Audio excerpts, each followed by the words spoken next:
الحمد لله وهو الذي لا يحمد على مكروه سواه. الحمد لله على كل حال، ونعوذ به تعالى من حال أهل النار. والصلاة والسلام على رسولنا محمد وعلى آله وأصحابه أجمعين. أما بعد،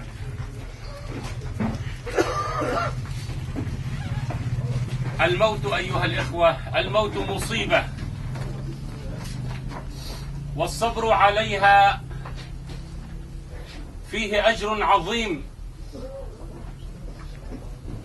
من يصبر ويحتسب لله سبحانه وتعالى له الأجر العظيم في الدنيا وفي الآخرة. حتى قال الله سبحانه: إنما يوفى الصابرون أجرهم بغير حساب. وقال سبحانه بعد أن بين لنا سر وجودنا وسنة الحياة، قال سبحانه: ولنبلونكم بشيء من الخوف والجوع ونقص من الأموال والأنفس والثمرات. قال الله: وبشر الصابرين. من هم هؤلاء الصابرون؟ الذين إذا أصابتهم مصيبة قالوا إنا لله وإنا إليه راجعون، أولئك عليهم صلوات من ربهم ورحمة وأولئك هم المهتدون. فأبشروا أيها الصابرون المحتسبون. الموت مصيبة، لكن مما يعزينا أن هؤلاء الشهداء ماتوا مظلومين لا ظالمين. ماتوا وهم يقومون بواجبهم في السعي وفي العمل وفي المساعدة والإعانة على عيالهم وإخوانهم وجيرانهم. هذا هو جزاؤهم. لكن مصيبة الظالمين قريبة بإذن الله، وستكون عظيمة في الدنيا وفي الآخرة.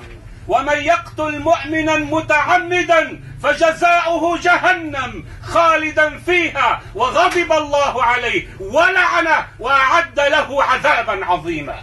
هذا هو جزاء هؤلاء الخونة المجرمون الطغاة الظالمون الذين يقتلون الرجال والشيوخ والنساء والأطفال والأبرياء ولا يرقبون في مؤمن إلا ولا ذمة. هؤلاء الباطنيون المفسدون، هؤلاء الظالمون المفسدون، هؤلاء الذين يقتلون الناس من أجل كرسي بالية، هؤلاء الطائفيون سيعاقبهم الله في الدنيا وفي الآخرة، وبإذن الله الواحد الأحد سيحاسبون وسيحاكمون بمحكمة العدل عند إخواننا وأبطالنا ورجالنا وحكمائنا في سوريا الأبية.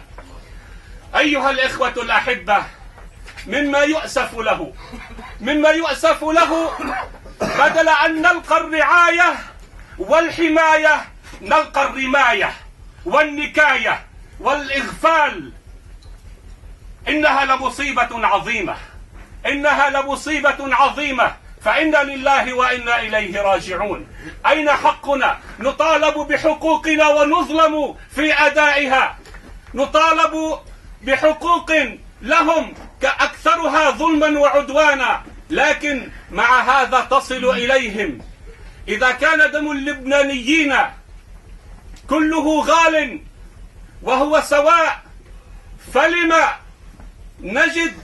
لماذا نجد دماء بعض الطوائف لا يمكن أن يقترب منها، بينما دم بعض المناطق وبعض الطوائف يسفك رخيصا لا يؤبه له؟ أيها الإخوة، هناك من يقتل بقصد أو باستهتار في الميناء أو في التبانة أو في القبة أو في مجد العنجر أو في وادي خالد أو في عرسال أو في غير ذلك من المناطق، لكن كل ذلك يفعل بخطيئة ويفعل بإهمال ويفعل بغير حق، وهو مرفوض لأنه دم لا يجوز سفكه، لأن الواجب هو الحماية. واجب هؤلاء الذين قتلوا غدرا وقتلوا ظلما في وادي خالد أو في طرابلس أو غير ذلك، والواجب على الدولة أن تحميهم وأن ترعاهم، وإن كان بعضهم قد أخطأ لنفترض، واجبها أن تحاكمهم محاكمة عادلة، لا أن تسفك دماءهم ولا أن تهمل حمايتهم. وإن كانت مقصرة عاجزة فلتعترف بهذا، وإن كانت ملحقة بغيرها فلتعترف بهذا، حتى نعلم وحتى نعرف كيف نتصرف وكيف نحمي أنفسنا وديارنا وأعراضنا وأبناءنا. عزاؤنا أيها الإخوة أننا مظلومون والله ينتصر للمظلوم، وعزاؤنا أننا أمة نرفع راية التوحيد والسنة، أننا أمة لا نخشى في الله لومة لائم، أننا أمة منصورة مباركة بعقيدتها بقرآنها بسنة نبيها بنهجها، مباركة برجالها بنسائها بشيوخها بأطفالها. هذه الأمة المباركة تحارب من الصفويين وأذنابهم وأذيالهم، تحارب من المفسدين في الأرض مشرقا ومغربا، لكن ستبقى هذه الأمة بإذن الله عز وجل تنكس رؤوس المفسدين في الأرض، وتعلو رايتها راية التوحيد، راية الحق، راية القرآن والسنة. هؤلاء أيها الإخوة الذين يعتدون علينا سينالون بإذن الله عز وجل جزاءهم، سينالون جزاءهم. اصبروا واحتسبوا واعملوا لنرجع إلى كتاب الله، لنرجع إلى سنة رسول الله صلى الله عليه وسلم. أيها الإخوة النصر لا يتحقق بكلمة تلاك باللسان، النصر يتحقق بإذن الله الواحد الديان حين ننصر الله سبحانه وتعالى، كما قال ولينصرن الله من ينصره، وكما قال يا أيها الذين آمنوا إن تنصروا الله ينصركم ويثبت أقدامكم. فلننصر رب العالمين، لننصر قرآنه، لننصر سنة نبيه صلى الله عليه وسلم، لينصر بعضنا بعضا، المؤمن للمؤمن كالبنيان يشد بعضه بعضا. فلنتآزر ولنتعاون ولنكن مع الله، لنرجع إلى كتاب الله عز وجل وإلى سنة الرسول صلى الله عليه وسلم. من كان مقصرا في صلاة أو في زكاة أو في إحسان إلى جار أو في إعانة، من كان مقصرا في أمر واجب أو مرتكبا لذنب ما فليتق الله وليثب إلى رشده وليتب إلى ربه وليعد إلى كتابه، إلى نهجه الصحيح، إلى سنة الرسول صلى الله عليه وسلم. حين نفعل هذا ترتفع هاماتنا كريمة عزيزة أبية. ننصر الله، ينصرنا الله سبحانه وتعالى، وكفى بالله حسيبا، كفى بالله وكيلا، كفى بالله نصيرا. كونوا مع الله بصلاتكم بدعائكم، كونوا مع الله بإيمانكم بإسلامكم، اعتزوا بالله يعزكم الله سبحانه وتعالى. نسأل الله سبحانه وتعالى أن يغفر لجميع المسلمين والمسلمات والمؤمنين والمؤمنات الأحياء منهم والأموات.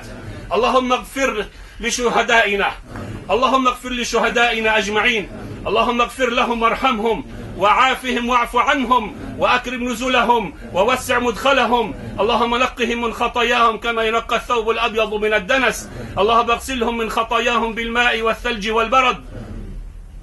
اللهم أبدلهم دورا خيرا من دورهم، وأهلا خيرا من أهلهم، وأزواجا خيرا من أزواجهم. اللهم قهم عذاب القبر وعذاب النار. اللهم فسح لهم في قبورهم ونور لهم فيها. اللهم يا رب يا أكرم الأكرمين يا قوي يا عزيز، انتقم وانتصر للمظلومين وانصرنا على القوم الظالمين المجرمين. اللهم أسقط هذا النظام الباطني الحاقد الطائفي عاجلا غير آجل.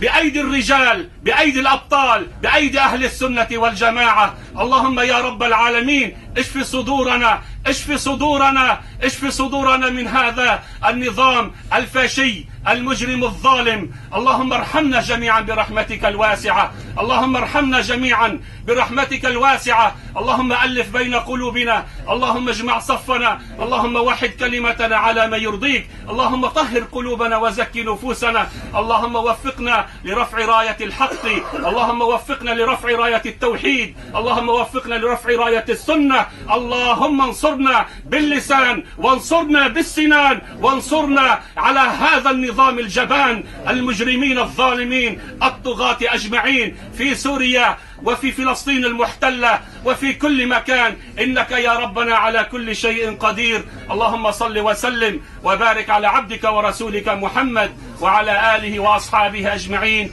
وآخر دعوانا أن الحمد لله رب العالمين. بارك الله بكم وشكر الله لكم. شكرا لك يا شيخ، جزاك الله خيرا، وشكرا للجميع. وننقل لكم تعزية وعزاء إخواننا في طرابلس الأبية التي تحبكم يا أهل الشهامة ويا أهل الكرم ويا أهل الأخلاق ويا أهل الرجولة والعروبة والإسلام. بارك الله بكم وسدد خطاكم، والسلام عليكم ورحمة الله وبركاته.